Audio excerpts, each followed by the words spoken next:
Alex, can you begin to tell us a little bit about yourself and your background?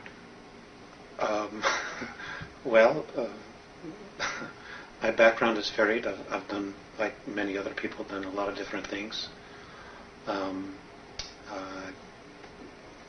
had accounting practices. I've owned commercial industrial businesses.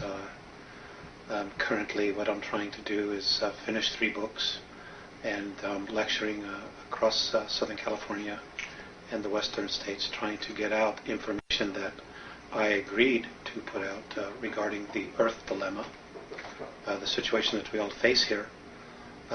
Unfortunately, and I apologize, I'm 2 years behind schedule. I was supposed to start lecturing 2 years prior to this. I've really been out since October of '93. It'll be almost a year. And that's currently what I'm trying to do. So a lot of my energy and focus has been going towards that. Now, you're in contact with the Andromedans. Who exactly are the Andromedans? They're a particular race that exists in the constellation of Andromeda. They're just one of thousands that exist out there.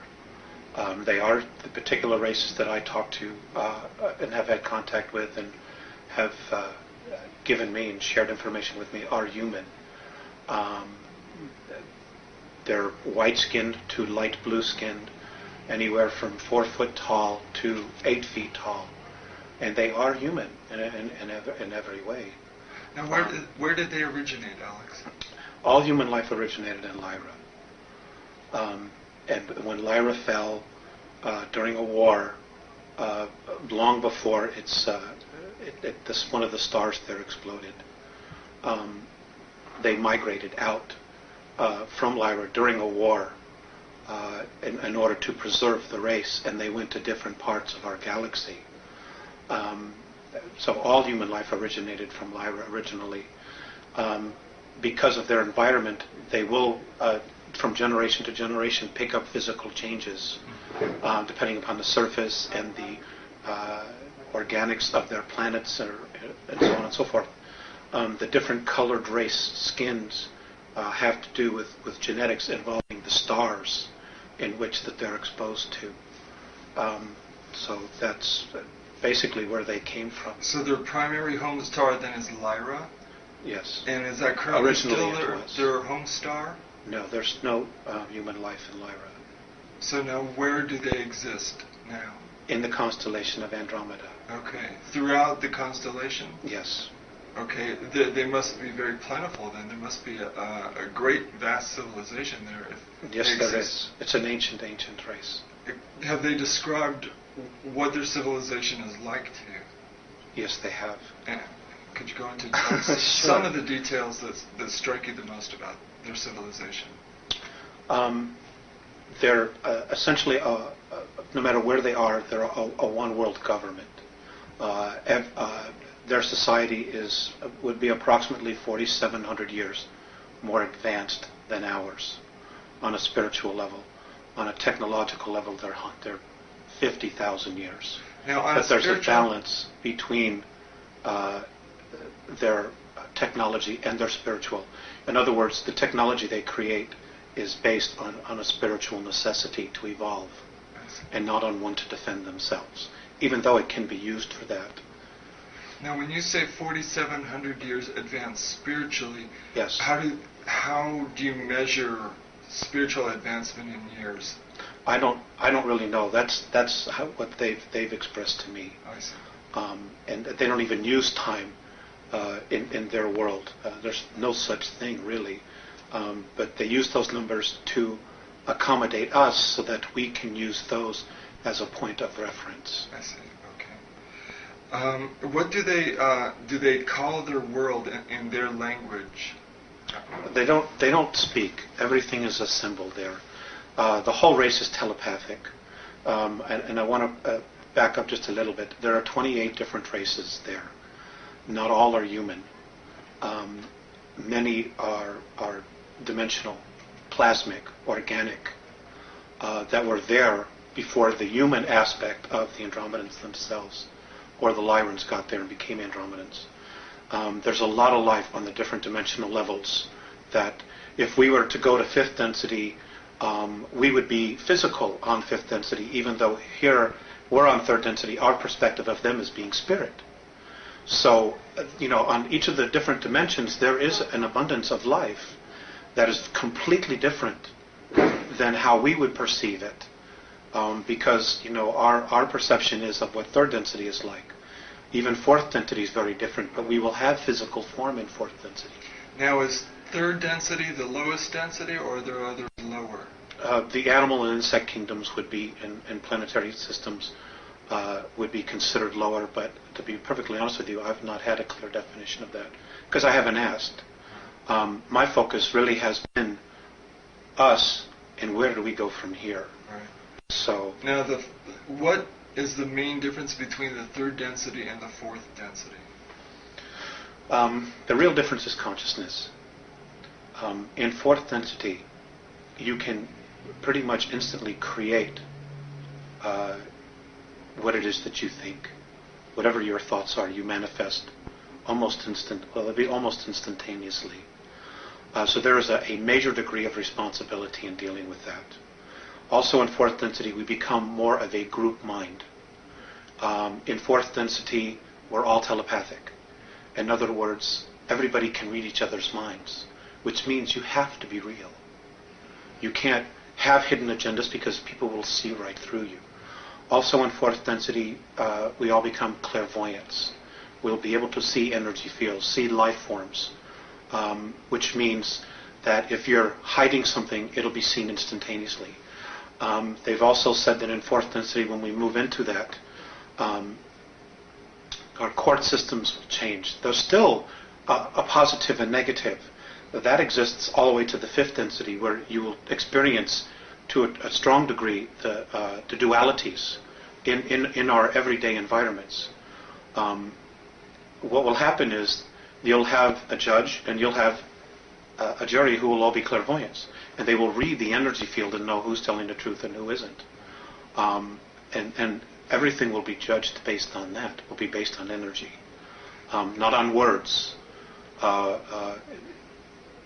When you, in fourth density, when you walk by somebody or you touch somebody's hand, you will instantly know everything about them. So again, there will be no hidden agendas. Everybody will really have to be real. And if they choose to have and continue to play out their agendas, whatever those are, then they will have the space. But you will know, or people will know, I will know who we're dealing with instantaneously.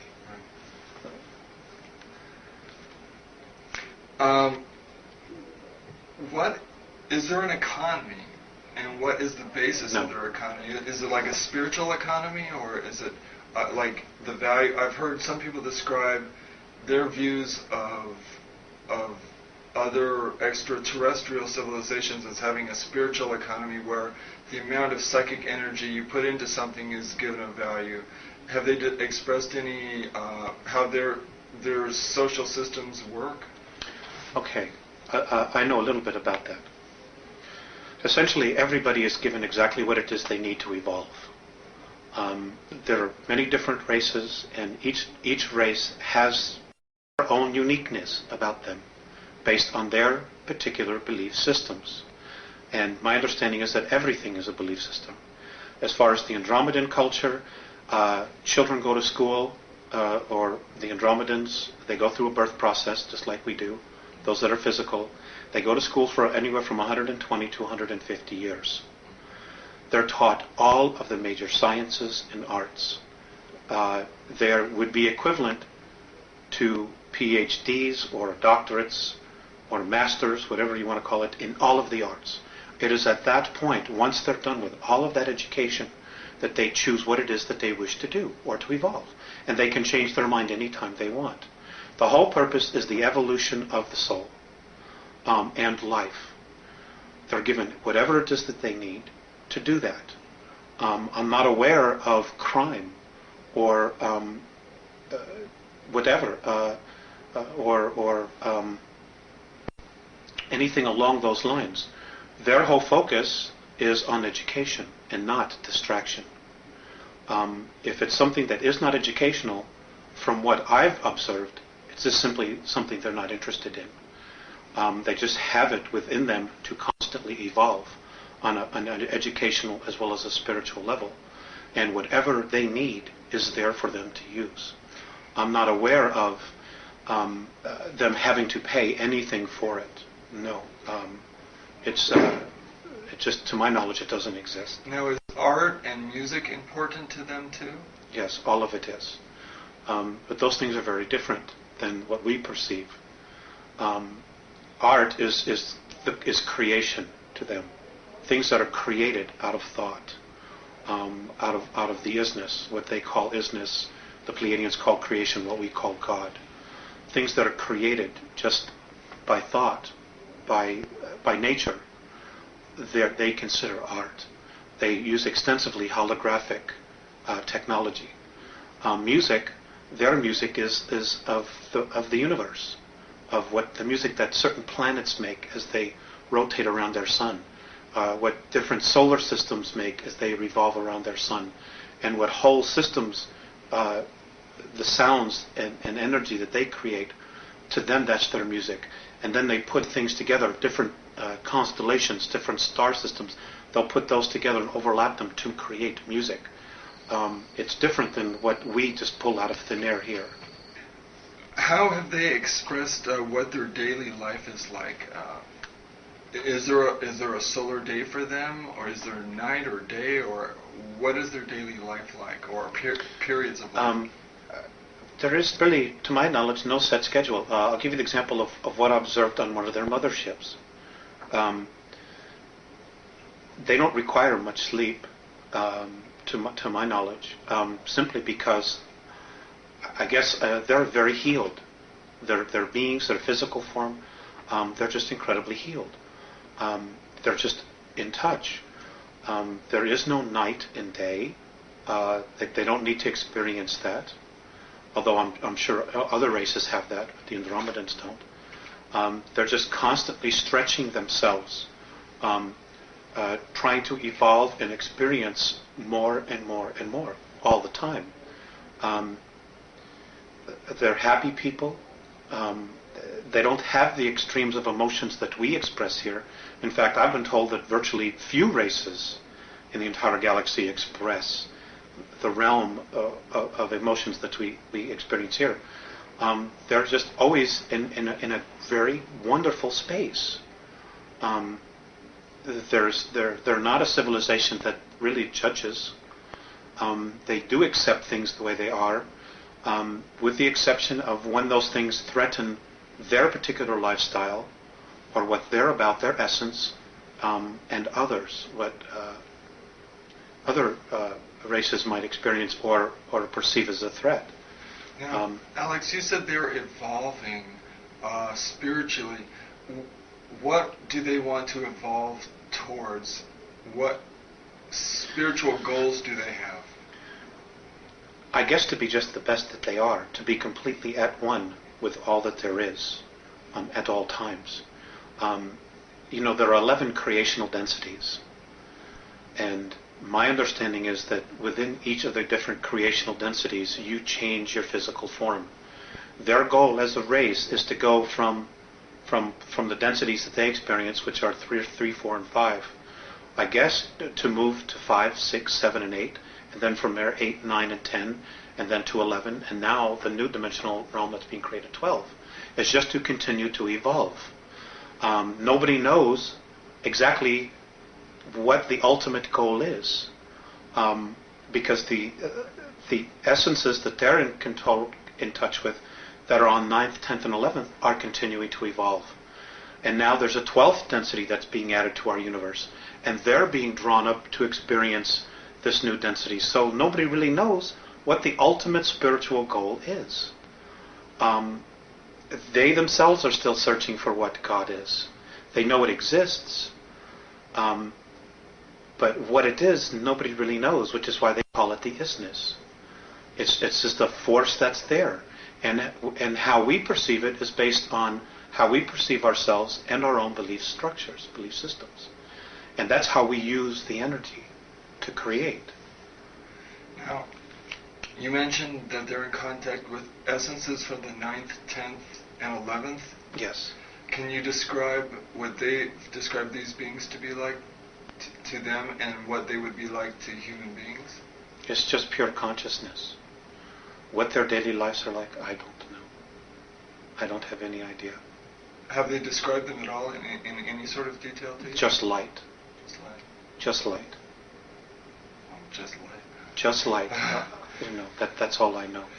Okay, now, what abilities do the Andromedans possess that exceed those of Earth humans? You mentioned telepathy. Well, you mentioned that's an interesting question, and I don't know that I necessarily like the way you put it. The abilities that they have are latent in everybody. They just haven't lived in a society that has been screwed with like we have been here. They're all telepathic, they're all clairvoyant, they're all healers because they're taught all of the sciences. They're whole. I guess that's the only way that I can put it to you, is that they're completely whole. Every soul knows who they are, they know who they've been, they know what their reincarnational past has been. They as a soul have a personal agenda, which every time they incarnate, they're consciously aware of. So they know where they're going. They see improvement in themselves life after life after life. We, if we hadn't been so screwed with here, would have the same abilities. We could very much be where they are. But we've been manipulated incredibly for the last 5,700 years on an intense level every day. Our real manipulation really started about 14,000 years ago, when the Orion group started manipulating our DNA structure. So it isn't that they're better, because they're not. We're just different. We're a little bit behind than they are because of our manipulations here. But the real bottom line here is we're all spirit. We contain a soul. That soul is a part of all that is. And that soul has been really trying to be recognized in each of us. And it hasn't been because of the material and the belief systems that we have evolving around us being earth people, about being physical, and about the real truths of our essence, of our existence, of who we are, having been blinded from us, from our spiritual teachings, from the religions, and us being convinced that we're something that we're not, that we're physical, that we're animal form, and we're not. We're spirit. Our spirit animates these physical forms, period. Alex, what is the Andromedan Council? It is a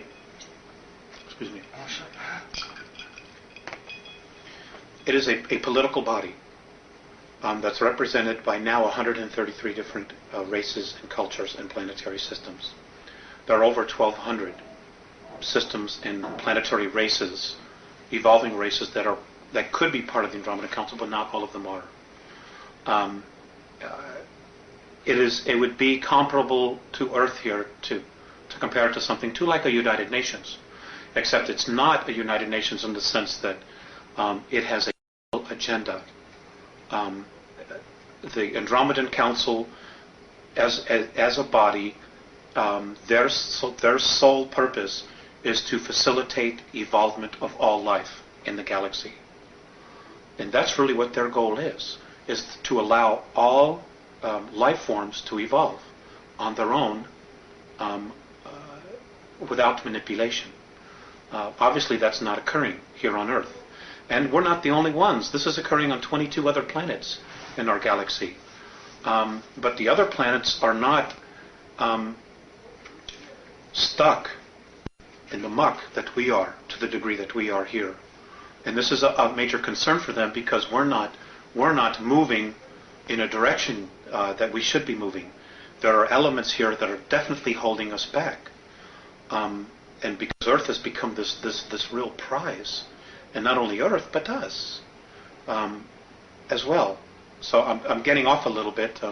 I want to stay with your questions. So its overall goals then are to elevate the spirituality of all life forms in their own particular ways. Evolutionary ways, right. That they evolve according to the degree of their consciousness. Now, how and why was it first brought into existence, the Andromeda? I don't know. When I do know that it was formed. It was formed shortly after the Orion Wars, which was a huge war that lasted 600,000 years in our galaxy. And it was predominantly between the humans, the human race, of which there's all kinds of humans, hundreds of billions of humans, and those of reptilian races that do coexist in our galaxy. Now, there was no winner, by the way. Apparently both sides got so tired of killing each other, they just kind of just stopped, and a undeclared truce was formed. And I know in Orion, where there's a very large group, they have their own political group called the Orion Group, and the humans and other life forms that came together formed the Andromedan Council. And there are others, that are a small part of each of the galaxy, and other galaxies apparently have their own little groups where people come together and decide, what's happening, or they communicate with each other. There's trade, there's bartering, there's a sharing of wisdom, of knowledge, of essences, so that everything can evolve together and work in an unconditional love type of space. You're lucky. You're a lucky person, I think. I know you have a very difficult task, but I think you're very lucky to be given this wisdom. I think you're very lucky. When did their interaction with human beings on Earth begin? 1980. 1980? 1980. And how did that begin, and what was the essence of that interaction? Okay. It really all evolved around the Pleiadians themselves. Earth has been the subject of discussion for a long time. The real attention and focus really started when we started detonating our first nuclear weapons. We did, as a race. Nuclear weapons had been used here in our ancient past hundreds of thousands of years ago, because there have been wars here between a lot of different factions, predominantly most of them human. The Pleiadians had agreed or offered to come back here and try to help raise the consciousness of the planet. Well, apparently what happened was, when they got here, they were really faced with their past. The Pleiadians had had incredible civil wars amongst themselves and other wars. And they had just moved into a fourth and fifth density consciousness, and they didn't want to come back here and take the warrior space again. And because of the Greys' involvement here, and the Orions, and a small group from Sirius B, and the Orion group, and a group from Rigel that are here as well, and others, they didn't want to come back here and have to move into warrior space. So they started dragging their feet. In other words, they didn't do as much as they needed to do. Well, as this is occurring, changes in our galaxy are also occurring, and they're moving at a much faster rate. So the Andromedans finally said, well, what are you doing? What is happening? What have you accomplished? And the Pleiadians basically said, we're having our own conflicts dealing with this, because the Pleiadians themselves have a tremendous amount of karma with our solar system, with Mars and Earth. They simply just weren't as motivated as they should be or could have been to start making the changes here. They also had made some communications with the Earth governments that didn't go very well at all. So basically, they said, well, we don't know what to do. So the Andromedans themselves said, okay, well, we'll do it. We'll take this, because it is important for the whole. We'll make an effort. Now, the Andromedans were probably the better choice, because they don't have any karmic ties to us. So they're completely neutral, and they're probably better observers as well, because of their neutrality. So they've basically been taking over. And what they did was they got involved in 1980. They're working with the Pleiadians, with the Sirians. They have... Which group of Sirians? From Sirius A. Sirius A. So what they're doing here now is they're trying to raise the consciousness. They came back in time to 1964 to contact me. I'm not the only one. There are others. There are also other people who are mediums or channels or whatever word you want to add to it, who are also getting information on a spiritual level. Octurians are also involved. And the whole point is they want our part of the galaxy to evolve. And what's holding it back is our solar system. And what's holding back our solar system is the consciousness of humanity on the Earth. The Earth herself, as an entity, spiritual entity, wants to move into fourth and fifth density. But she can't yet because of the consciousness of humanity. And in order for her to do it without humanity, one of two things have to happen. Humanity either has to shape up, grow up, as the Andromedans say, or humanity has to be removed and get out of the way. Cleansed. Exactly. Whatever term you want to use. But those options don't necessarily involve us using our free will. So that's the dilemma that we have. It's like we are so entrenched in our belief systems that the reality of our belief systems is being chipped away daily, to what we think is real. And an overlapping degree of thoughts and energy are being introduced that hopefully will open our perspective, enough people's perspective, to the point where we can experience a real leap in consciousness here. And we have to do this quickly. We have to do this by 2001 in order to really... particular month? Between July and August. And what's happening? That's the probability. What's happening July, August 2001? Well, basically nothing, but, we're creating our future. Much of our future, that our belief systems, is being focused on the Book of Revelations, on other prophetic disasters that are to occur. So you're talking about self-fulfilling prophecy? Right. We're literally going to create it. We're literally going to create our own demise. Because we're buying into belief systems that say we ourselves are not mature enough or grown up enough to take care of our own selves. So we need somebody to come in here and take care of us. And that's an absolute recipe for disaster. Because, who would want to come down here and save us from ourselves? Because then they're going to have to tell us what it is that we're going to have to do. We're not taking responsibility for ourselves. The Andromedans say that, the divine plan is one of freedom. Any savior that comes down here and implements a government to save us, there's freedoms will be taken away from you. So that whole system of belief was part of the system of control that was set up in the first place. That's right. A lot of it has been Gray and Orion manipulations. Okay. And if you have time travel, it's very easy to go back in time and manipulate the future. It's very easy. And this they've done in an incredible way. They haven't been here thousands of years like our government says. The Greys have really only been here 59 years. But because of their time travel capabilities, they've gone back in time and they've been able to manipulate series of historical events, bringing us to where we are now, to where we are asking for somebody to come in and save us. And they're already here. And if we ask, because of our free will, will you please save us? Well, then we've asked for it. And we've gotten exactly what it is that we deserved, because we didn't take responsibility as a race to fix our own problems and to deal with our own problems. We kept looking outside of ourselves. And, this is why the Andromedans are so strong about us growing up and really taking responsibility for it. Now, how many human beings is the Andromeda Council in contact with on Earth? I remember you saying at one time 4. To my knowledge, they're in contact with 4. Beyond that, I don't know.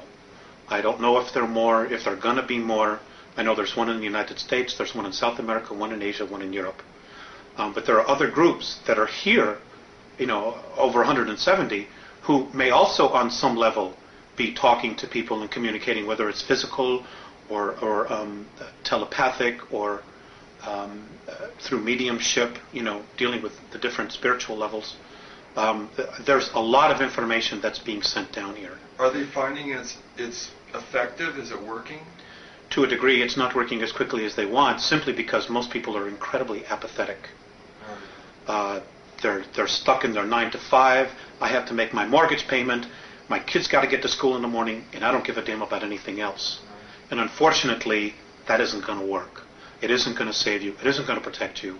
There's so much more going on here, and we are just one small part of this whole picture that's going on, and we have to wake up. Period. Now, one of your contacts is a 4'11" light blue skinned being called Vissaeus. That's correct. Please describe his or her personality in detail. Vissaeus, well, he's very serious. He's very benevolent. He's considered a sage in his world. He's an incredible healer. He has perspectives on things that are just far beyond anyone that I know. He's very direct. He's very humble. He's very soft. He's very direct. And when he moves into a room, like when I've walked with him or walked with the others, when we walk into rooms or different areas of motherships and the ships, energy changes. People, of course, they're very in touch with energy themselves. They instantly turn and they acknowledge him, and they bow. I guess he would be considered an Ishwish, or a Yahweh, an Admiral, or I don't want to use the word God. An elder, of tremendous of wisdom and insight. And that they take very seriously what is going on here. And the manipulations, the things that the Greys, the Orions, and the Reptilians are doing here. They're appalled with what's going on here. The other one is Morenae. Well, let me get to Morenae in a second here. You mentioned directness twice. With that in mind, what was the most memorable interaction you have shared with Vissaeus? They're all memorable. But I guess the single most, there's been two, one that just occurred. But prior to that, the single most important one was I had just had a contact, and we had spent about an hour or so together, and I was very depressed, very sad. And as I'm leaving the ship, I was crying, and I turned around and I looked at him. And he looked at me and he smiled, and his words were, "The love that you withhold is the pain that you carry." That's been the most memorable one, only because of what that particular statement entails. When we leave our physical form, and what many of the Catholicisms teach, you're judged by God. It just simply isn't true. We judge ourselves. And what I read in that statement is that when we cross over, we look at the places in our life where we withheld love, that we maybe didn't give enough. And we judge ourselves on that. So that's been the most profound one for me. And Morenae, he's a 7.5 or 8 foot snow white skinned hairless being. Also, he's light blue as well. Oh, light blue. I'm sorry. He's light blue. Can you describe his or her? Can you describe his personality then in detail? He's serious, but he also has a really good sense of humor. He can snap me out of my depressions very quickly, and he has just a different perspective of looking at things. He also tends to be part of their exploratory team. In other words, when there are times when they need to defend themselves or they're confronted with something, he takes on a military type of role. He's very, very fatherly, big brother. He's also one that he shows more emotion. He'll give you a hug or put his arm around you, he's just really, really wonderful in that sense. He's more human in that sense. He's not as sterile sometimes as Vissaeus would appear to be. It's not that they're not loving, But sometimes Morenae is a lot more animated. And I can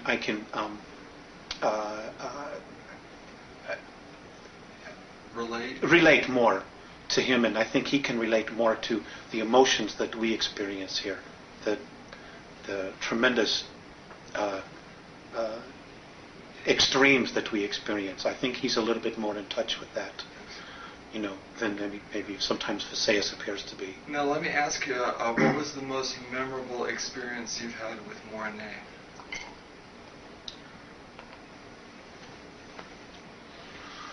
I can't talk about that. I won't talk about that. Okay. Now, please describe where and when you were born and your youth. That's not something I want to talk about either. Okay. In detail... Because it's not about me, it's about the information. Okay, that's fine. In detail, please describe your first contact at 8 years of age in 1964. I didn't really know anything about it. I just knew that I supposedly had fallen asleep, and when I woke up it was evening. Everybody had been looking for me, and I wasn't where I was. And when I took them back to show them where the imprint was, we were playing hide and go seek, and this was in the peninsula of Michigan, near Woodstock, Michigan. And people had been looking for me, and I wasn't there, and I got a spanking, because I wasn't where I was supposed to be, and I'd been missing for hours. I didn't really know what had occurred until the second contact, which was at age 14, where I was told what had happened, that they had given me a physical, they had given me a suggestion to forget because of my family members just simply wouldn't understand. And they were right. They were very right about that. Why was the physical necessary? Well, they do that all the time. They do that to everybody, to make sure that you're physically fit, because they genuinely care about your physical health. And if there are problems, they want to make us aware of it and maybe offer a suggestion, like maybe you shouldn't do this, you shouldn't do that. Some people are even experiencing healings. And it's just a genuine caring for, of acknowledging who you are, not only on a physical level, but on a spiritual level. Now, at age 14, what was the nature of that contact? I was taken out of bed, and I woke up and I was on a table in a room, and this was my first introduction to Vissaeus and Morenae, at least conscious introduction. And they were looking down, and I did, on a soul level, experience a recognition. There was no fear whatsoever. And we talked, and they showed me some things about my physical self. They also gave me a ball which recorded my entire energy field, who I was, who I've been in past lives. And as it was recording this, I could see all these different images of who I'd been going across the screen. And they saved this, and this was put into the computer so that they would contact me and could contact me no matter where they were at any particular time that they need to. I was asked if I wanted to help them. I agreed to do this, although at the time I didn't know exactly what it would entail. I had at any time the choice to say no more, but it's been an incredible experience for me. Alex, I presume then, if you had soul recognition of them, that you had had previous incarnations with them. Do you want to talk at all about any of that? No. Okay. No. Everybody on the earth is from someplace else. None of us were born and hatched here. None of us as souls were created here. We all come from another time and place. My understanding is that all of the conscious spirit that's in this universe came through different black holes from other universes in time and space, which we simply aren't privy to. So we're ancient. There's no age to us. We weren't created with the universe. We came through another universe, through the black holes, to this place that we now call our universe, to continue to evolve. That's everyone. Virtually everyone. That contact at age 14, was that contact time travel in any way by the Andromedans to prepare you psychologically for your future contacts? Yes, all the contacts is where they had to come back because they came here in 1980. Right. So they had to go back in time, and that's what they've done with a lot of people. Even the Pleiadians, to some degree, I understand, have done that, where they go back and they start preparing people early for responsibilities they will have in the future, as opposed to hitting them all at once and saying, "Here you go," just dumping it on your lap, and you're saying, "Oh my God, what is this? My whole reality." So there are increments of preparation that have occurred and continue to occur, and this is occurring with humanity on a whole, in similar fashion, where information is being disseminated and little bits and pieces of ground roots. People are starting to come together and really sensing change, and they're slowly but surely being brought to a level that when the real truth hits them, they'll be able to experience it, handle it, and assimilate it for our good, Now, in 1985, your contacts with Vissaeus and Morenae began to become more frequent. Please describe the nature of your contacts and the content of your discussions and the ways in which you communicate with them. We don't have enough time for that. Okay. But, we have put together a series 1 and Series 2, of this information. In 1985, it really started to, the information, they were physical. It evolved around the Greys, the Earth agenda, our spirituality, religions, Earth governments, Earth history, our genetic creations, the 22 different races that have actually colonized the Earth at one time or another, and who we have within us genetic racial memories of, within our DNA. And present time, things that are occurring now, and probable, I stress probable future events, because the future is being created every day, and it's being changed every day, based on our thoughts. So, just to sum up it is, I would need 10 hours. Okay. That's not something I could very simply go into. Okay. But the series of 8 and so on and so forth does in fact cover that. Okay. All that information. All right. Now, how does the symbol they gave you play a role in your contacts with them? Symbol. Apparently, they gave you a symbol that you use when you want to talk to them. The symbol was something that I chose. Oh, I see. Okay. Do they ever talk amongst themselves in a language you don't understand? They do, and it's not really a language. They're telepathic, and yes, they'll stand in circles when they're talking, and when they do talk, flashes of light where their third eye is, right here, different flashes of colors that we don't even have on our third density spectrum, just appear, and they're just boom, boom, boom, boom, boom, flashing all this color, and it's like instantaneous sentences are being just communicated, and sometimes there's nodding, sometimes there's nodding this way, sometimes up and down, sometimes there's gestures, but all the time there's just flashes, and their flashes is their language. It's rare that I've been privy to what it is because they happen so fast. I couldn't assimilate it. So there are some universal gestures then. Yes. All human beings are very animated. Yes, they smile. They also frown, and they also look very sad when something is distressing them. So they do experience it. They do experience emotions, but not to the degree that we do. After they've had their discussions, one will turn to me. Usually, most of the time it's Morenae, and he'll talk to me like I'm talking to you. He'll actually go to the great lengths to speak to me.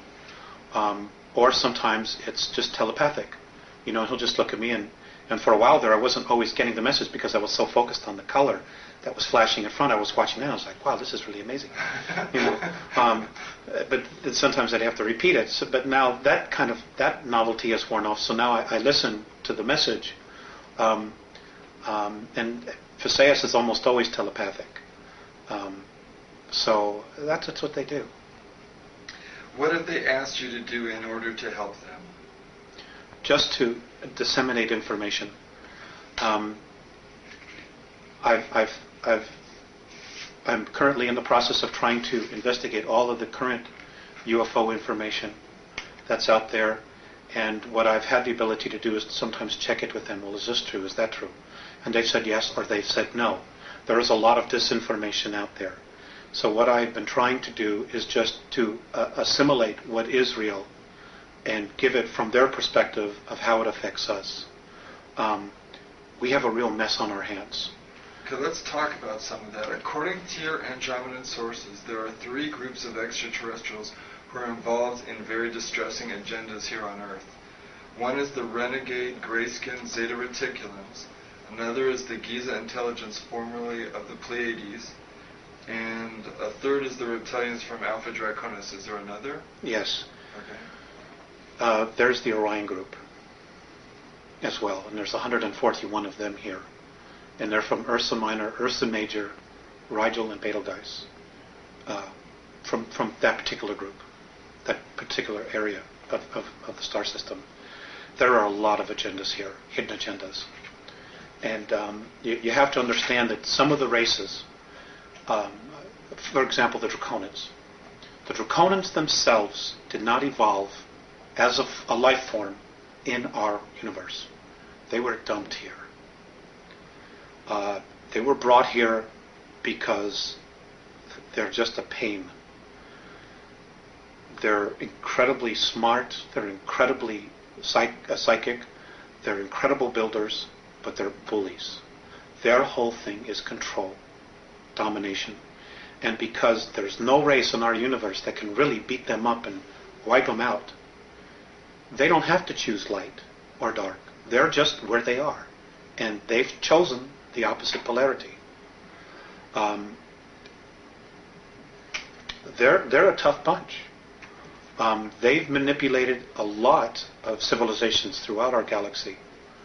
They're also responsible for the 600,000-year war, which almost annihilated the human species in our galaxy. And they show very little remorse about it. Hopefully they'll be leaving soon. But the others are life forms that have evolved, like the Orions. The Orion group has been genetically manipulated and have been deeply entrenched in Draconian belief systems. So they're carrying that energy or that torch for whatever their agendas are, as well as their own agendas. Okay? The reticulant, the Greys have been controlled and manipulated by the Orion group. So there is a system, a class system here that's been established. And this is very common in the non-benevolent or regressive extraterrestrial structures, where there's a class system of workers, warriors, administrative or priests, and then the hierarchy, the royalty. And the lower you are, the worse you're treated. We have a history of that here on our planet as well. Right. You know, the caste and we've been taught this by the aliens themselves. Right. And the Pleiadians very much were part of that as well. For a time, they were very much in that belief system. Well, let's focus for a while on the renegade Zeta Reticulans. What appears to be the agenda of the gray-skinned Zeta Reticulans? Okay. Number one, I would like to say that, there's a lot of confusion that not all reticulans are evil. There are some reticular healers that are incredibly benevolent. Unfortunately, most of them are getting a bad rap right now because of what the Greys are doing. And there are 5 different subspecies of Greys. May I interject here for a moment? I've heard the phrase long-nosed gray describing the physical characteristics. Those are not the benevolent reticulans. Okay. The benevolent reticulans look like children. So the non-benevolent ones are the long-nosed Greys? That's correct. That's what I thought. That's correct. Okay. And there's a lot of information that's being. Some people are experiencing real benevolent experiences with them, or they're told that they're experiencing benevolent, when in fact they really haven't. They just maybe haven't been regressed or taken deeply into their subconscious to know what is happening. They're incredible masters of mind manipulation. But anyway, their race is dying. They have been so genetically altered by the Orion group that they cannot reproduce. So they were told by the Orion group to come down in here, to come in here. This is how it's been related to me, to come in here and set the stage to break down the social structures so that when the Orion group and the Draconans come back, there are two classes, royalty and workers, which is exactly what they're doing. You can see that agenda happening right in the United States since the beginning of the Reagan administration. This is where the focus has been. Has been on the United States, singly. And there's been a reason for that, which we'll cover in just a little bit. But let me get my thoughts out here. Which is exactly what the Greys have been told to do. And they're doing it. In the meantime, they themselves have their own agenda. They see us, because of our genetic stock, of having the DNA of 22 different races, and the racial memories of trying to breed, to cross the genetic bridge, so that they as a race can have enough genetic stock to continue to propagate their race, which according to the Andromedans, they're destined for extinction. What they're doing is not going to have any long-term effects to propagate their race. So they're desperately trying to do what it is that they're trying to do before all the other two groups get here. The Greys also themselves want to be free from the manipulation of the Orion group, just like we as a race want to be free of their manipulation. So there's this incredible triangle of crap that's hanging all over us, and all these hidden agendas and just brainwashing and bizarre belief systems that are being thrown at us, when they should all leave. Not only the good ones and the bad ones, they should all just leave and leave us alone, which is ultimately what the Andromedans want. But unfortunately, that isn't going to happen right now. Not until some changes occur. We have to begin to raise our consciousness. Right, we need to. Right. And the first thing we need to do is we need to stop warring with each other. We need to come together as a race, and no matter what happens, we need to stop all of the political garbage and say, look, when it comes down to the bottom line, all we have is each other as a race. Period. And this is our planet, this is our home, and there's enough of us that are polluting the planet that we need to stop. Because if we don't stop polluting the planet, Rick, we're not going to have a place to live. Period. Is there an Earth quarantine that the renegade Zeta Reticulans violated? Yes. And what was that quarantine? The quarantine was they were supposed to, it's the same quarantine that evolves, that any other evolving planet has. No intervention with an evolving race. But because of our genetic stock, the Greys did it. Now, but they did it in such a way that they didn't totally violate our free will. They dangled a technological carrot to the government, and the government took the bait. They said, sure, for their own reasons, they took the bait, and there was an exchange of technology, and there was a treaty that was signed, and this is a dilemma that the Andromedan Council has. If the United States military had said, go away, the Greys would have had to have left. So was this the Air Force Base situation or the Eisenhower situation where he had representatives? Is this the one that took place in the 50s? Yes. Okay. Yes. All right. And this was with the Long-Nosed Greys then? That's true. And there were two groups there as well. The 17 Syrians from Sirius B who are still here were also witnesses to this, to add credence to it. Okay. So. Now. And there are also, now just to add to this, the Andromedans have also said that in 1933, when the Greys really first got here, that they had actually approached the Germans. And the Germans said, no, you're out of here. We already have an agreement, and apparently the Germans were in touch with Giza intelligence. So the Greys left. They didn't pursue it at all. And they found their next opening here in the United States. Let's go digress just a moment. You mentioned Sirius B. They have a relationship with the Dogon tribes in Africa, correct? Is that correct? Yes, I understand that there is some ancestral genetic connection there. Okay. And does that play a part in what's going on here on a global level, or is that just a kind of a minor sidelight of everything? I don't think at this point they give a damn about the Dogons or the humans at all. They all have their own agendas. And the fact that the way we're being treated, and the fact that there's no support supportal information coming out of our government, or any truth that they even want to discuss, like just coming to the people and saying, look, folks, we screwed up. We need your help. We need to raise a consciousness and start implementing. The fact that they don't even want to do that, tells you really, where they're at. What I do know about the Syrians is that between Sirius A and Sirius B, there is a civil war going on there. And a lot of that, and there are also 21 other systems. There's war going on in Perseus as we speak. And 21 other star systems are also looking at the potential. And it has to do with the fact that there is now an uplifting of energy in our universe that's occurring. And the two positives, fear and love, are just banging themselves at each other. And the intensity is growing every single moment. And we're just a microcosm of that. Now, as you're disseminating all this information to us, we should look at all this information in the spirit of love, so we don't feed any energy into the spirit of fear. Love is the answer. That's the bottom line. Love is the answer. Love does conquer all. Love does move mountains. It can make the shifts in consciousness, but it starts, number one, with ourselves. So that's even where it all starts. this is going on around us, we just need to remember to focus on love and love of self and love of earth, love of race. That's right. Okay. That's right. Now, when did the Zeta Reticulans begin to create their genetic atrocities? Where did this take place on Earth, and what have the results been? Well, it's occurring everywhere. Much of it is occurring underground. Some of it's occurring in the oceans. Some of it's occurring on the moon. Some of it's occurring on Phobos, the moon of Mars. It's happening in a lot of different places. Is that an artificial moon? Yes, yes, absolutely. So's our moon. Our moon's artificial, completely artificial.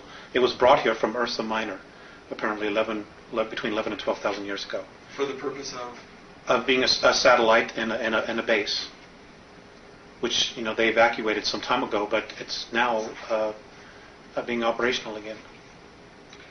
And I covered this in the series of 8. It came from a star system called Chata. That's for a word. That's the word they use, Chata. And it was the 17th planet out of a solar system that had 21 planets, and it was one of 4 moons. And it was brought here. It is older than the Earth. There are ruins all over it. There are bases underneath it. It's everything that we're told it isn't. So that's a whole unique story unto itself. Okay, now, what are the results of these atrocities, these genetic atrocities been, and are we going to begin to see more of them appearing? Well, the Greys are trying to create a sub-race. That is a blend between human culture, the human race, and their race. A kind of a hybrid Sith. Exactly. They're not being very, very successful. And one of the things that they're trying to do is they're really looking for the soul. They don't understand the soul. They don't understand our extremes of emotions as well, because they're very, very different from us. Their experiments haven't been all that successful. There are a lot of emotional problems with that, with what they're doing. Because what really makes a human being is our essence, is the spirit that animates the physical form. Well, there's also another factor, and that is that they actually feed off the energy. They're vampires. The Zeta Reticulan Greys, right. They're vampires. Is this where we get our vampire legends? A lot of our vampire legends? I don't know about that. I don't know if that has to do with it. I don't really know. I wouldn't be surprised, to be perfectly honest with you. But they feed off the energy. They can even bottle the energy and use it for later times. They're also stealing the vital bodies of human beings and storing it. So, they're just doing some really horrific things here that other races just simply wouldn't conceive of doing. Now, are you familiar with Salvador Freixedo? No, never heard of him. Okay, he's a gentleman who proposes, he's a former Jesuit priest who proposes the idea that Colosseum-type sporting events are used to vampire energy off the crowds. I wouldn't at all be surprised. It wouldn't surprise me in the least. He said, like, the sacrifice of human beings and some ancient civilizations here on Earth was a form of belief system that was set up for these beings to vampire energy off of. I wouldn't be surprised at that either. Okay. Now, War, our wars here, it's the exact same thing. And to all of your viewers, I'm going to give you some homework.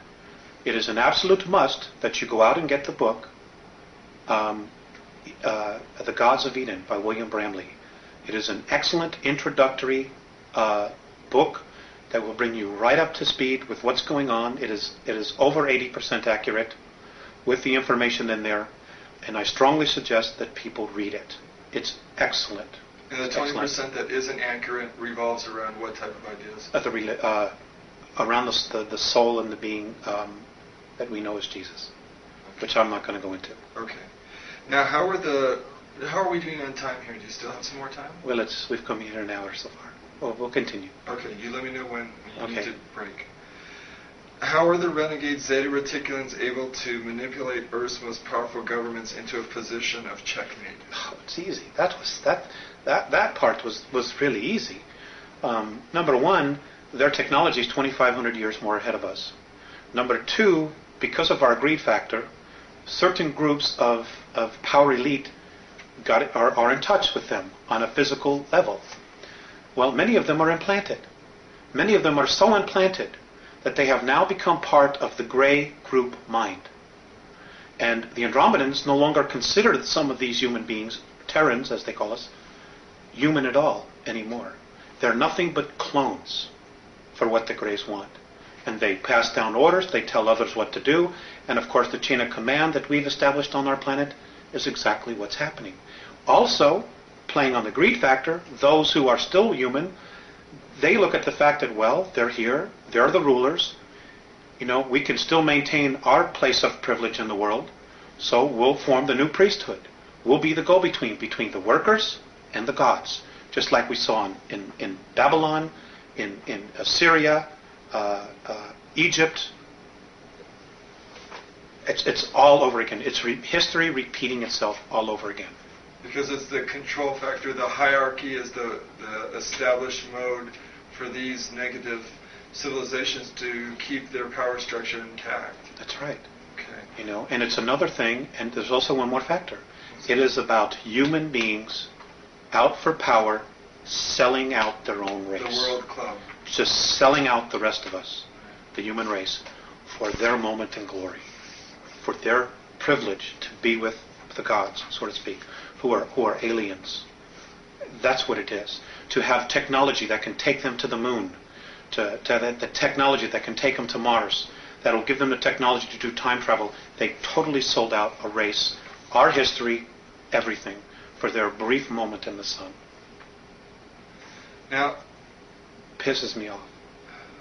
I'm sure when they look back on their lives afterward, I would assume that they would regret their choice. I don't know. I don't know. How will the renegade Zeta Reticulans have to be removed?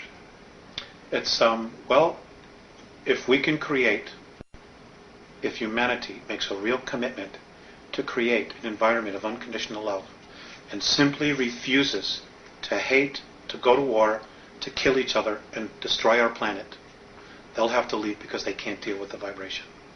If we can't, it's going to take outside intervention to get them out of here. Period.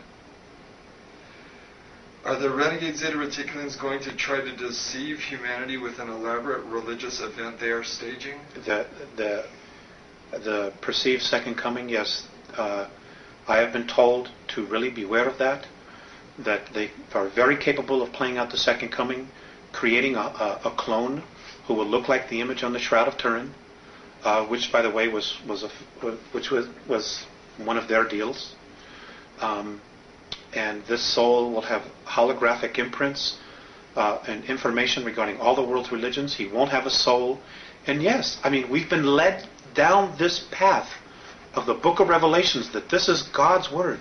This is the way it has to happen. And you know what? God didn't write the Bible. Man wrote the Bible. Period. ETs didn't write the Bible, but some ETs did tell those souls, those men, what to write. And we have been led down this path where we totally will succumb our free will to become subservient. And I'm not here to offend anybody, but really think about it. Really think about, what we've done and what our history has been. We've been to this place so many times before, and we still haven't gotten it right. And we're still not going to get it right unless we do it as a race and just cut out all the crap. Period. Now, that leads me, I'm going to jump a question. Do they have control of the world media? Oh, greed does. Greed does. But a lot of the I don't know if it's them programming that themselves. I'm seeing, Well, the programming is being introduced, and it is mankind that is introducing it to the masses. So it's the people that are selling out, basically. That's it. It's the new priesthood. Okay. That's where the responsibility lies. What would be the outcome if human beings believed that renegade Zeta Reticulans were the hope of mankind? We would know a tyranny and an enslavement that is far beyond anything we could even imagine. To put it just quite bluntly, we'll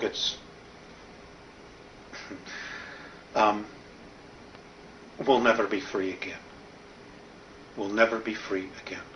We will be stuck until we're rescued by an outside force. We ourselves will not be able to break free. That's the bottom line. And right now, we have an opportunity.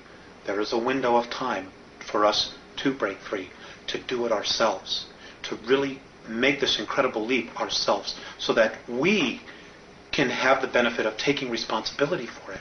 Now, in that passion that you talk with right there, that passion that we have, if we want to break free, should be manifested into the spirit of love? Yeah, love. That's the bottom line. It's brotherhood. It's knowing that, hey, we're a race. It doesn't matter the color of our skin. We are a race.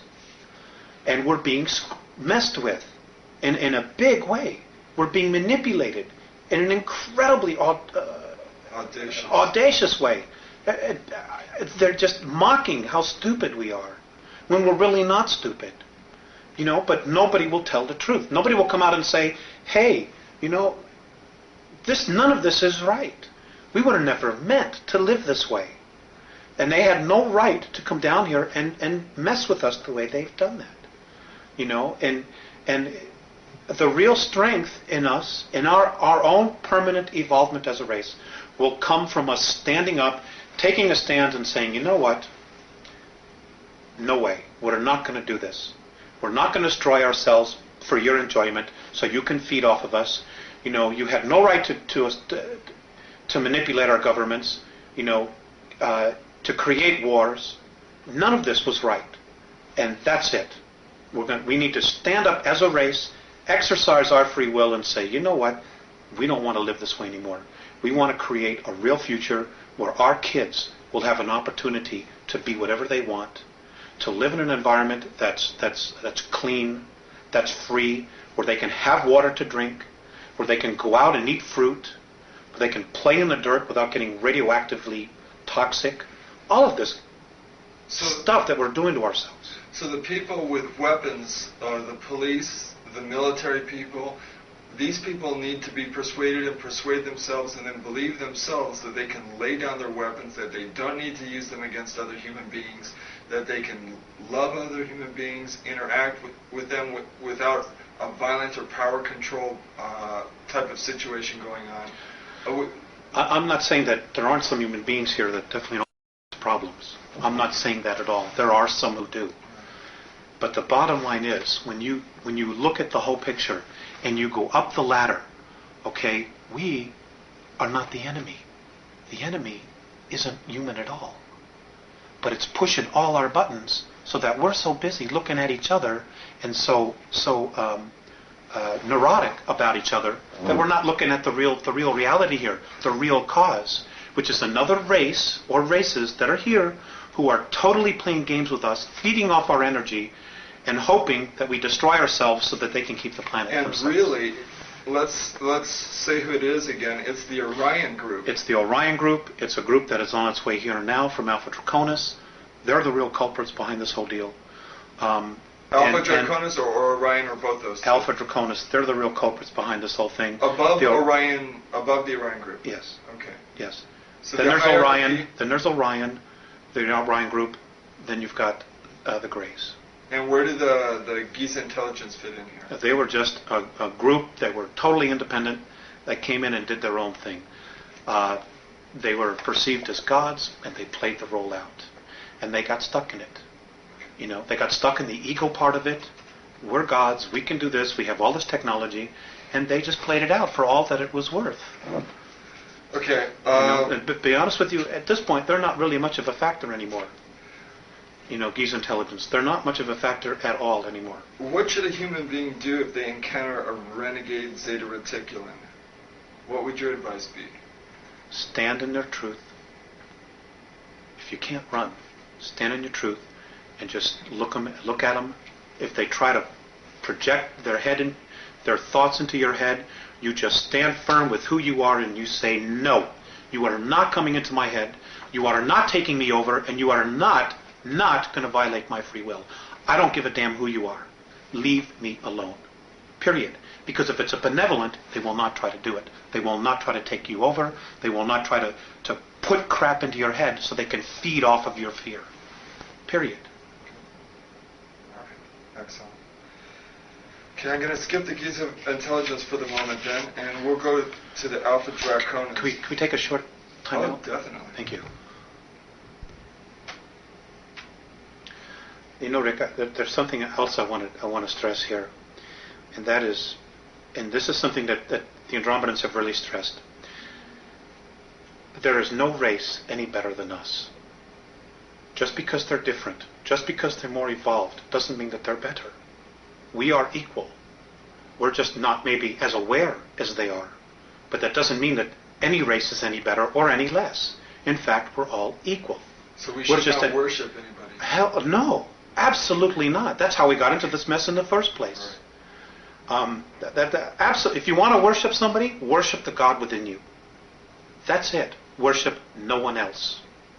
And if you're going to have a tyrant in your life, let it be that part of you that's critical of you. Let that be your only tyrant. Don't give anybody else any power outside of your physical form to be a tyrant, to control you, or manipulate you in any way. Be yourself. Because if you are yourself, you're a part of God, and that part of you knows what to do. It knows the right way to live. And, you know, and this is really interesting. Because of our genetic makeup, of the 22 different races, and all of the DNA and the racial memories that we have and the genetics that we have, because of the fact that we are spirit, do you know, and this is an incredible thing, do you know that the Andromedans actually consider us royalty? They consider us royalty. We obviously aren't acting like royalty, but we're the only ones in our galaxy that can make the claim to having the genetics that we have and the possibilities and the capabilities of doing what we can do as a race. We're the only ones. They actually consider every single one of us royalty. Now, think about that. I guess all beings that would try and be spiritual and raise their spirituality in essence would be royalty. You know? Yes, I suppose that's true. Okay, let's talk a little bit about the ringleaders then of this whole orchestration that's going here on Earth.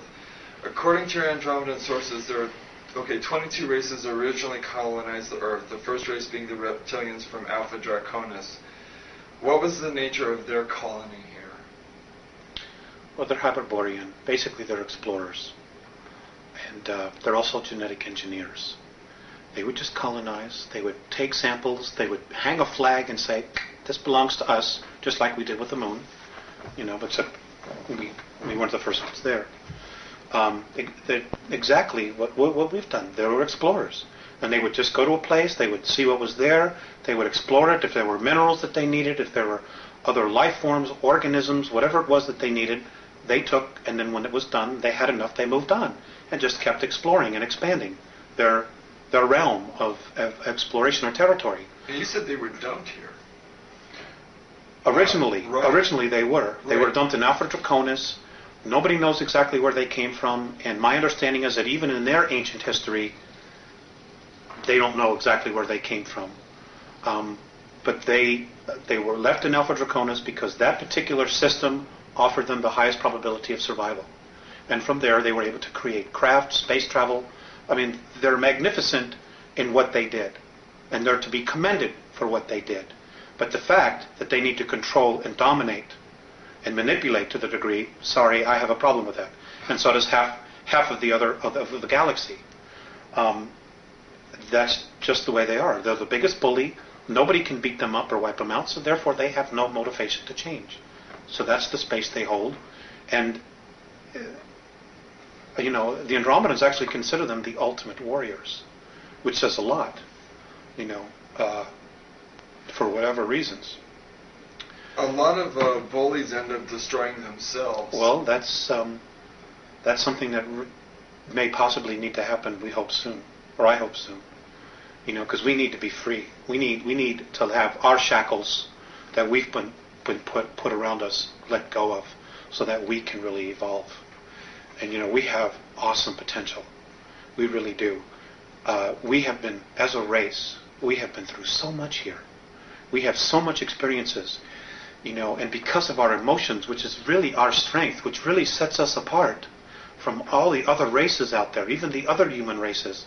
We have tremendous capabilities to create things.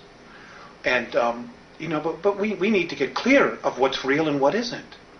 We also need to get really clear about being able to create our own future, to create our own reality, and not have somebody say, well, that doesn't work for me, so you're going to have to do this.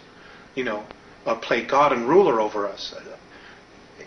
Sense of responsibility is right. so important in all of this. It's with any sense of power, with any knowledge, comes responsibility. That's exactly right. And the divine plan is one of freedom, free expression. Free expression, free expression, free expression.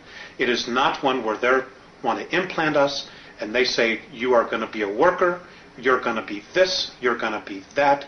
Sorry, that's not what it's all about.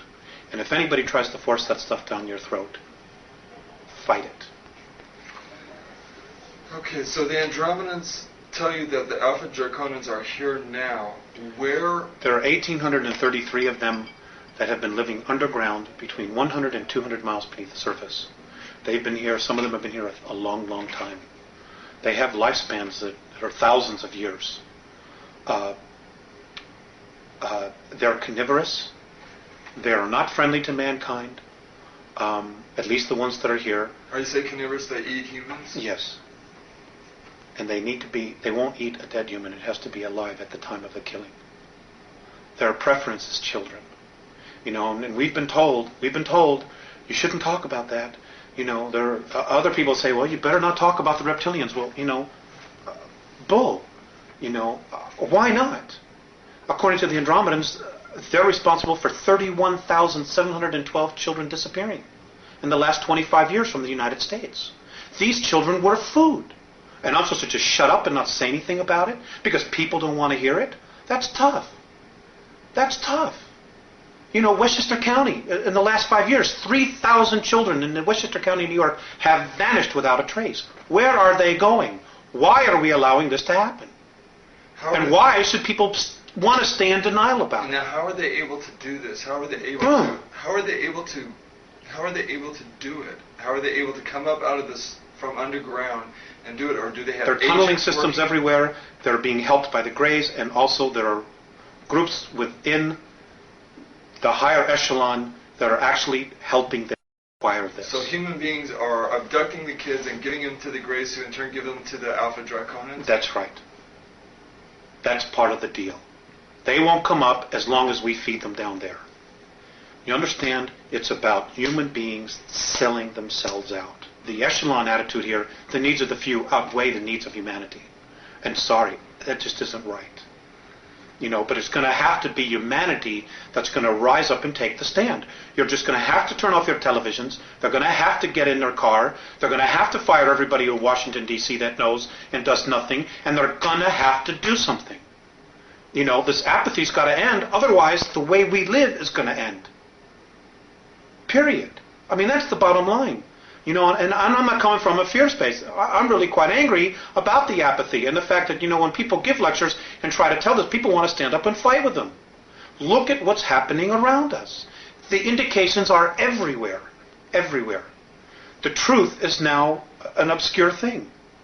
The lie is the norm. There's something wrong here. What's wrong with this picture? Sorry, I'm getting crazy. No, you're not. You're expressing frustration, I think.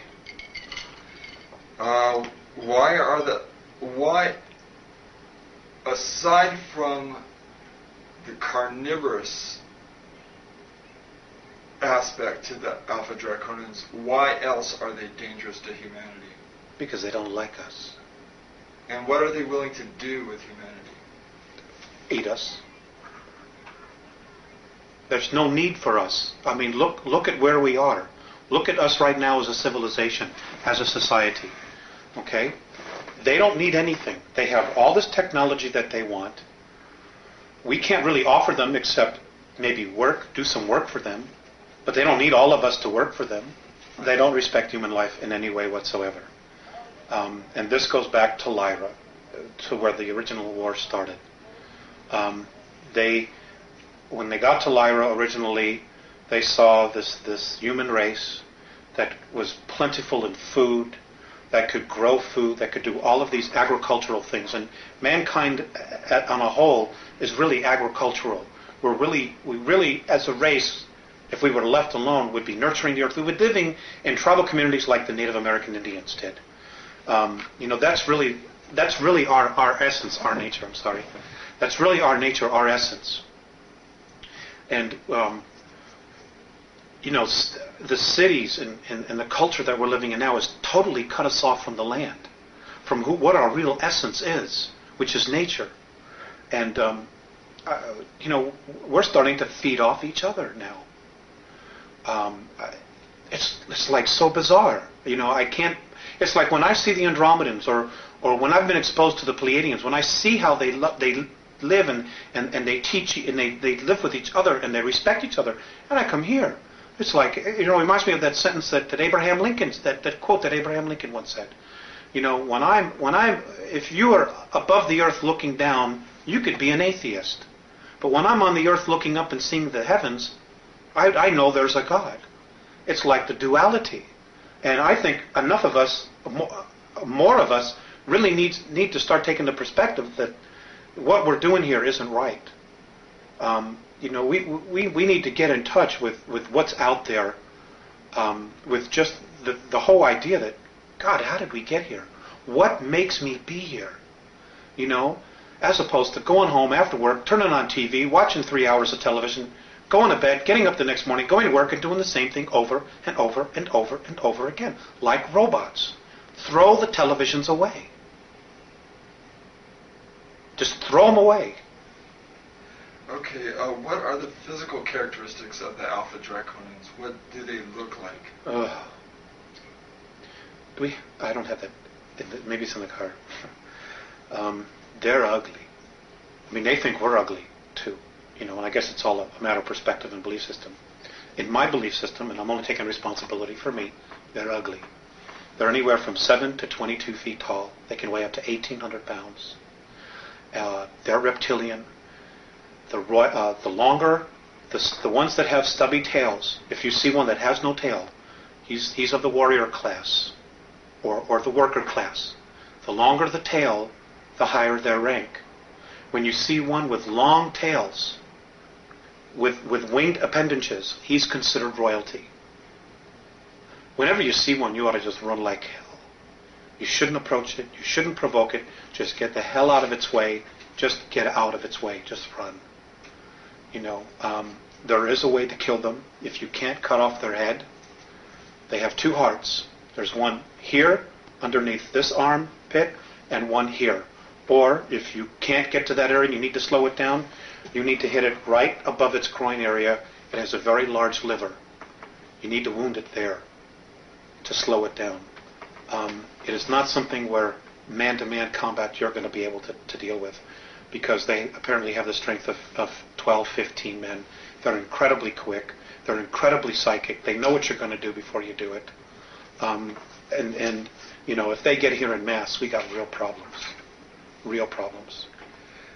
What do the Andromedans advise human beings to do if they encounter an Alpha Draconin? To leave. You leave its space. Get away. To get away. What if they can't? Then they can't. And if they can't? They'll usually be killed. And what do have the Andromedans spoken in any detail about what a human being should do if they are in that position? For karmic purposes? Look, that's not karmic at all. Or a lot of these, all this metaphysical stuff, where you chose to be here, a lot of, in some situations that's true. When you're creating your reality and in your space. But when you're being invaded, that's not karma. That's a violation of free will. If your free will is being violated, Alex, what should you do? You should ask for help. Okay. Ask for help. Put a call up to God. Put a call up to heaven. Put a call to the Andromedans, the Pleiadians, whomever. Just put a call up and deal with it. I don't know. That's just the nature of the beast.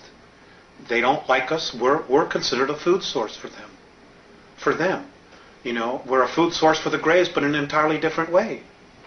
Have they taught us to be carnivorous through the belief systems? Have Yep. they taught us to eat meat and eat flesh? Well, it lowers the body's vibration. It lowers the body's vibration. So, if our body vibrated at a higher length, we would spiritually be evolving regardless of what our religions were teaching us. And they can't have that. They can't have us being free. They can't us not being in control, because then we're responsible for ourselves. So as we move away from eating meat and more towards vegetarianism, we begin to raise our vibrational level and break this cycle. It helps. Not everybody has to stop eating meat. It's not an absolute requirement. It certainly helps. But some people's belief systems will be that they just need a piece of meat. And for whatever their reasons are, that's fine. If you want to eat meat, that's fine. But you know what? Feed your mind. Feed your mind with spirit, with questions about existence, about what it is we're doing here, why we're here, what the hell is really going on. Why is it that I have all these material things and I'm still miserable in my life? Well, I know that a lot of people with questions, where are some of the truthful answers? You mentioned one book, The Gods of Eden, that you felt really strongly about. What other sources are there that you feel that we have access to, aside from our inner selves, which is actually the best place to probably begin looking? But are there other starting points that people can use that you know of? I mentioned Gods of Eden. George Andrews' books, E.T.s Among Us. There's a lot of information in there that not only deals with the E.T.s, but also the world political government, which right now is very dangerous for humanity, because it's part of the Great Plan. It's part of their regressive alien plan to keep us in jail. Okay, do not pass go, but keep us in jail. Oh God, suddenly I draw a blank. Help. Okay, just as you think about it, interject it into right. the conversation. Okay. You mentioned throw the television out. Are television programs conditioning our youth into accepting these hostile beings, do you think? Or is that just human beings doing anything for a buck? I don't necessarily know. I don't know. But the violence is desensitizing. Violence is just a way of life now. We've been taught that. We've been programmed that violence is just a way of life. So when we see really violent acts, oh, that's too bad. But, honey, what's on Channel 7? Or what movie are we going to rent tonight? That's what it's come to. And it's wrong. It's absolutely wrong. There is no reason that any of this has to occur at all. It really doesn't.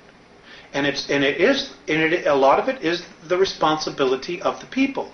Because if the producers in Hollywood are going to make movies like this, and we're going to go and buy the tickets, well, they're going to be motivated for the buck to continue to make these kind of movies. Where if they spend $20 million and nobody buys a ticket, they won't be making those kind of movies. So it comes back to people taking personal responsibility for what they think, what they want to believe, and what it is that they want to create. Do the Andromedans really feel that we'll be able to reach that window? Right now it's undecided. And that's the scary part. They don't know. What would help push it forward? I don't know. I really don't know. Except for just, start listening to people that are talking. Start really paying attention to what's going on.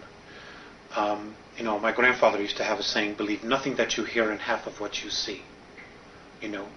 I wouldn't believe a thing that comes out of Washington, D.C. In fact, it's my own personal belief that this next election that's coming up next year in November, that every American should march on Washington, D.C. and should fire every single person that's there. They have run this country into the ground. They have totally sold us out to the United Nations for a buck, for the debt. And, even the monetary system, it's just a belief system. We could change that tomorrow if we wanted to. I mean, we're so intelligent. We could create something different, but we're believing, we've got to have this money. Do you know that we're the only race in our galaxy where people starve, that people are homeless? I mean, it's such bull. It doesn't have to be like this. If you're alive and you're on a planet and other civilizations, even the draconian races, they take care of their own. They don't sell out each other like we do here. They don't throw somebody in the street because they don't have a paper, which is really what it is. The only value on it is what we believe it is. They just don't have that. They don't let children starve. They don't feed grain to cattle that feed 20% of the population and let the other 25% that need the grain starve. It's unconscionable. They would never even think to do that. But we do it here. For bucks, for money, for power. That's part of that conditioning process that's been going on 5,700 years. That's part of it. But the responsibility is that there are people that know what's going on and they play the game anyway. They don't have the courage to say, look, folks, let's deal with the realities here. We don't have a guy that's strong enough in office as president to stand up and say, you know what, ladies and gentlemen, we've really been sold out. That there are forces within our government, like what Kennedy tried to do, that just flat out want to destroy the United States because we're too good, because we have too much. Instead of raising the consciousness and the life, everyday life, what's the word I'm looking for? A standard of living of the instead of raising the standard of living that we have globally, they would rather just destroy the United States, or destroy our standard of living, so that we're comparable to everybody else. So now everywhere is a third world nation, and that's exactly what they're doing, and they're doing it for power, for greed. We're selling out our own, and something's got to be done. Could you describe the human military bases on the dark side of the moon, Mars, and the Mars probes as related to you by the Andromedans, and how the Alpha Draconians fit into this scenario? The Mars probes, the Russian and the U.S. one, they're gone. They were destroyed. They're history. There's no secret here about, it's taking pictures privately. And it doesn't matter whether you believe that or not. It's history. Okay? March of '89, the Russians took pictures. Mars was invaded. We had a human colony there of 300,000, so I'm told. One was underground, one was above ground, Adam and Eve. They're conquered. They're being taken over. The human beings that are from Earth, that volunteered or were kidnapped to go there, are in deep trouble. Many of them have already been eaten. Some of them have already been killed. There is nothing we can do here as a race to help them. So Mars was conquered by the Alpha Draconians. That's right. They came in. There's 100,000 of them there. They have approximately 2,111 scout craft there. They're in an area underground that is 64 square miles, known on Mars as the area of Tempe Terra. That's where their base is. It's an ancient base that they had. It's over 1 million years old, and the last time it was in full bloom was 317,000 years ago. Now, if we begin to train all our telescopes on that, are we going to be able to see activity going on there? I suppose that we would. I have a feeling that they already are seeing incredible amounts of activity, but they're not allowed to say it. They're just not allowed to say it. Nor, who's going to want to jeopardize going to jail, being ridiculed, being fired, giving up everything they have to come up and say, well, I'm an astronomer, and I was looking at Mars, and I saw alien craft, and I know there's a base there, and it's being conquered by reptilian aliens. Who's going to have the guts to come up and say it? Nobody in the power elite. Nobody wants to blow their mortgage. But somebody's going to have to, right? Well, yes. But eventually. It's going to be too late by the time they do it. Is that what you're thinking? Yes. And that's exactly what the Andromedans are thinking. You see, there are people probably saying, well, God, why don't they just come down and save us? There's a lot to that. Number one, if we're rescued, we don't permanently evolve ourselves. Number two, we won't take responsibility. If something goes wrong, we can always blame it on them. Number three, it doesn't just change our reality, it changes their reality as well. Number four, the Andromedans and most of the other benevolent races, they don't want to have to come down here and babysit us. That's not their job. It's not their job at all. Now, in the way you told me that... And number four, and number five, let me just add this. Look at how we've treated our Earth. Look at how we've trashed it ourselves. They're like, why should we come down here and help you when you don't want to even help yourself? Or even make the effort? The cleaning up the planet, we're giving to government bureaucracies. Well, here's $3 billion here. There's $10 billion there. Here's the super fund to clean up toxic waste, $20 billion. And the place is getting worse. That's not the problem. The problem is on an individual level, on an individual basis. Just don't create plutonium anymore. Just don't create styrofoam anymore. Just tell the industries, the corporations, because we're the ones who control it. We're the ones buying the products. We won't buy it unless you fix it. End of story. Period. We need to change it. It's our planet. We are the bulk of humanity. It isn't the corporations. It isn't the Fortune 500. It isn't the Committee for 300. And it isn't the Trilateral. We could fire all of them if we had to. Period. But it's coming together and it's doing something about it. And it's going to have to be grassroots, and people are going to have to start doing it soon. Are these leaders going to, if we do raise up and do a grassroots uprising, when they order the military to quell that like they do at Kent State or any other political demonstration? They probably will try. They probably will try. You're absolutely right. You're absolutely right. But you know what? Let's take an example of the American Revolutionary War. 4% of the population of the colonies actually rose up and fought the British. Only 4%. The rest stayed home, stayed in the pubs, drinking ale, doing whatever, and waited to see who would end the war, to see who would win. New World Order, do you know that they're building concentration camps to put millions of people in? Do you know that the United Nations has got 300,000 troops in the United States right now that they're going to use to confiscate weapons, and they're selling our active military troops, sending our active military troops out of the United States so they won't be here when this happens? Are you aware that that's going on? Do you know that just off the coast of just south of the border in Veracruz, there are 300 tons of Soviet military equipment ready to invade? I mean, this is that there are states actually wanting to succeed from the Union. Yes, there are 9 different regions. The United States has already been designated to be split up. They're getting ready to totally dismantle the United States of America. And the only real part of the United States of America, and I get so angry with this, is Washington, D.C., 68 square miles. That's really all that is the United States. We are in the Republic of Arizona. People in California are in the Republic of California. It is those separate republics that make up a United States. Washington, D.C. has totally manipulated everything. We're no longer the United States, what the forefathers founded. It isn't that at all. And you know, in 1992, the Congress approved the UN Charter.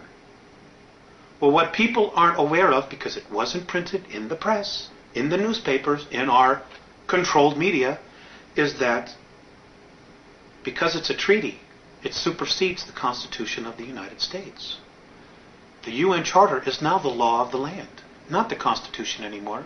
And in the UN Treaty, Articles 55 and 56, look it up, folks, prove me wrong, state that the United States Congress no longer has to abide by the U.S. Constitution. As of 1992, the United States of America ceases to exist. They just haven't told the people yet. And they're not going to tell them until after they have outlawed all weapons, after they have totally regulated the Second Amendment and taken everybody's firearms away, so you can't fight, so you can't stand there and be free anymore. This is all part of the plan. This is why the Andromedans are so strong about trying to make the awareness here in the United States, because not only does it control media, but there are some incredibly strong spiritual essences here, people here, you know, and we did this no less than 200 years ago, and many of the souls that were there then have incarnated again, and they're here. Jefferson is alive, their soul. Franklin's alive. Kennedy's back. Bobby Kennedy's back. Martin Luther King. Andrew Jackson, Lincoln, they're all back in physical form. They've all incarnated, they're all here in the United States. Because right now, this is where the battle is, between light and dark. You've got the grays over us, you've got the reptilians underneath us, and between us you've got humanity, of the human. You've got the American people, I mean all of the world, but you've got humanity sandwiched in the middle, wondering what the hell is going on here. Let's talk for another 10 more minutes. Okay. What is the ultimate agenda then of the Alpha Draconians in relation to Earth and to this part of the galaxy? They do not want our galaxy to move into fourth and fifth density consciousness, because they lose complete power. But it will anyway, won't it? Not necessarily. There are no guarantees. There are no guarantees. There's no guarantee that Earth is going to go into fourth or fifth density. There's no guarantees that the entire galaxy is going to get there. Because if that were the case, they would probably just leave us alone and not give a damn what was happening here. No. You see, the Draconians are third density. They're physical just like us. They can only move into fourth density by mechanical means. If we move into fourth and fifth density, they've lost their playground. They've lost control of what they want to control. So they're fighting like hell, trying to hold everything back. Because if they can hold everything back, then again, it's a form of power, of control. Now, it's such a mess. Alex, how do the Andromedans plan to remove the Alpha Draconians? You know, you said they're the bullies, are the strongest. Can they not be? Apparently, the universe has created its own way of doing that, and maybe this is a good place to end. In the beginning, and here's the history of our universe, where it was created. The Big Bang Theory is essentially right in its simplicity. But apparently what happened was, as vibrations, as the universe starts to excel in light this way, there are pockets, and you have to look at it as a holographic projection of light. When you put a shadow into a light, it creates a variance of the light. Well, apparently what happens is things that don't ascend or choose to take higher consciousness, they get very, very heavy in weight or in light, whatever you want to call it. And as everything starts to exceed up, bulges, dips in light are created, in frequency are created. And what happens is negativity forms, because of its weight, its heaviness, forms into these pockets. Well, what happens is they form a sac. And eventually what happens is those sacs break. And because everything is spirit and nothing is ever wasted, they form, when they explode, they cast themselves out and they form another universe. They create a space for them to continue. Well, that's how our black holes are. That's how they were formed. Those black holes, if we could get through them, would be to another universe. They're portals. And it would just explode out. Well, that's how our universe was created. Well, because of this new energy that's being formed, pockets of resistance are now being formed all through the universe, and in our galaxy, it's right now between us and Sirius. So the way that the Andromedans plan to remove the Alpha Draconans would be is basically to try to contain them, and their own energy themselves will suck them into a place of darkness so they can move out into another place. The Greys, the Orion groups, this is going to happen. It's happened before. They know it's happening now, and this is why everybody feels this intense energy. Things are suddenly really starting to increase, and it's simply because it is increasing. So at a prior time, then, they were sucked out of another universe into Alpha Draconis? Is that essentially what happened? They were sucked from wherever they were into another universe. How somehow that universe, or the beings in that universe, wherever they came from, said, we got to get rid of these guys, and they literally brought them here from their universe and dumped them and said, boom, this is where you are. Because they came here in physical form, which means they had to have been brought here. They didn't evolve like all the other life forms here have evolved. They were brought here in full physical form, which means they were created someplace else and dumped here and said, your history. Well, someplace else, then, there's some very irresponsible people. Well, maybe at some point in our eternal history we'll be able to address that issue. But for right now, we need to address our own issues. Okay, let's go to the World Club then to end this up, and future events. According to the Andromedans, mankind has been manipulated for 5,724 years. Human agents must have participated in this throughout history. Who are some of the major players in this deception? You mentioned Hitler and the Giza intelligence. Most of the pharaohs, most of the ancient Egyptian gods. There's so many. I couldn't honestly tell you. History is chock full of it. I think what people need to do is to go back and look at what we call mythology and really start giving it a second look. Richard Thompson, in his book, although I've not read it, but I've heard others talk about where he delves into the history of things. And it's also important to remember that just because it's history doesn't mean it's accurate history. Because it has been proven over and over and over again, whoever wins the war rewrites history. They write it to their benefit, to glorify themselves. And it doesn't mean that that's really what happened. And according to the Andromedans, our next major leaps in consciousness are going to come from science and archaeology. It isn't going to come from any spiritual leader or teachings. It's going to come from science, where science is going to say, you know what? Here's the proof. This is true. This is reality. And I don't know what this stuff is. We can't prove that. And it's time we really start paying attention. Maybe at a future time we can share more or do another interview or something. In a specific way, please describe in detail what the World Club is and who comprises it, and offer some specific examples of how they're controlling the rest of us. The banking circles, maybe? Yeah, it all evolves around money. The World Bank, International Monetary Fund. They've got the whole world in debt. Governments are giving away their mineral rights in perpetuity. The United States government is now in a position to declare a national state of emergency, suspend the Constitution of the United States, and nationalize.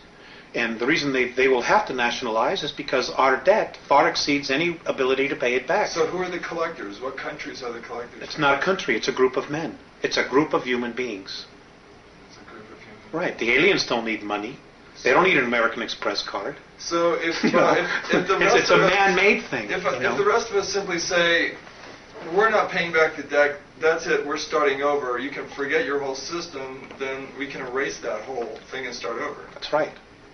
If we had a real president in office, and Kennedy was probably really the last one, what he should do is just go on TV and spell it all out. Surround himself with people that maybe he can trust to protect his life. He should get on television before Congress and all the House of Representatives in front of everybody and spend 3 hours and give everybody a real education Number one, the Federal Reserve is private. Number two, our debt isn't real. Number three, we've gotten ourselves into this big mess because past presidents sold us out for comfort and for money, and apologize. And then what he ought to tell, and just say that I'm nationalizing all the banks under the United States Treasury. We're going back to a silver standard, just like the Constitution says, and give everybody an opportunity to get back on track here, to maintain our standard of living and just start healing, And then the next thing I would say is, or make sure if there were any POWs alive, that they came back home. And I would start healing all of that crap.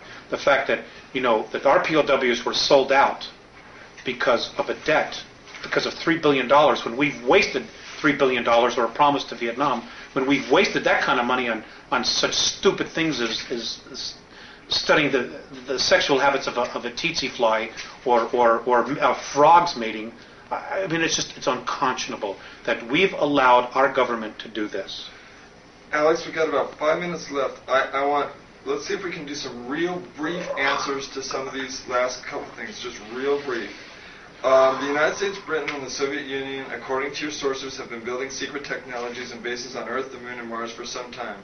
Where are these bases to be found on the Moon? Where are they? Yeah. They're on the dark side. And do you know what the locations are, what they're called? Yes. One is under Jules Verne. God, I wish I had those notes in front of me.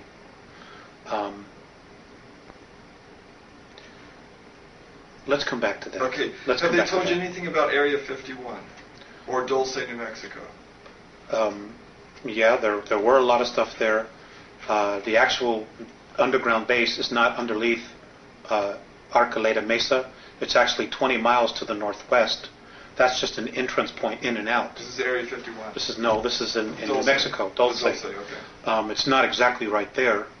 As far as Area 51, yes, there's a lot of stuff that was going on there, but a lot of that has been moved, and it's now in New Mexico, in the Sandia, underneath the Sandia Laboratory. Diego Garcia Island.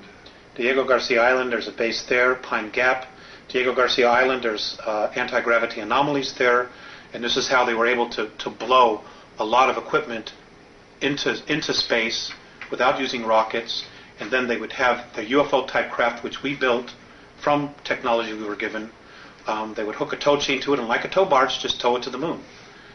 Okay, and you mentioned... And it runs, and the equipment that's there is run on free energy, stuff that was built that was created in the 1920s, that we've been absolutely not privy to. We haven't had to pump 1 gallon of oil out of the ground since the late 1920s. They've had free energy, but because of money, they've allowed us to be controlled. They've allowed us to pollute the environment, to devastate the oceans because of petroleum products when we don't need it for money. Which brings us briefly to Alternative 4. When the Martian base fell, when the Martian base fell, the world government, those elite, figured out, well, we don't have any place to go now. The moon is not set up for long-term habitation, where Mars is and could be.